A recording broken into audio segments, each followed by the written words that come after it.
সেনাবাহিনীর প্রধান ওয়াকরুজ্জামান নতুনভাবে বাংলাদেশে মানে আওয়ামী লীগকে পুনর্বাসন করার যে পরিকল্পনা করেছেন, সেই পরিকল্পনা থেকে ওয়াকরুজ্জামানকে সরে আসতে হবে, নইলে সারা বাংলাদেশের মানুষ আবারও তার বিরুদ্ধে আন্দোলন করবে, সংগ্রাম করবে।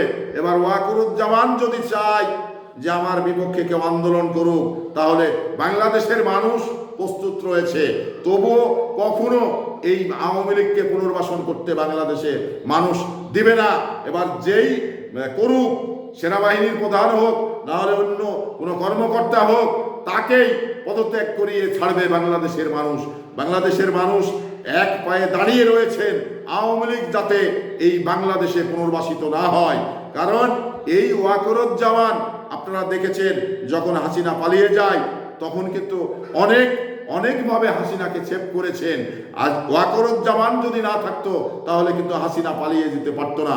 তো এই ওয়াকরুজ্জামানের বিরুদ্ধে সংগ্রাম করতে হবে, আন্দোলন করতে হবে, নইলে ওয়াকরুজ্জামান থাকবে না।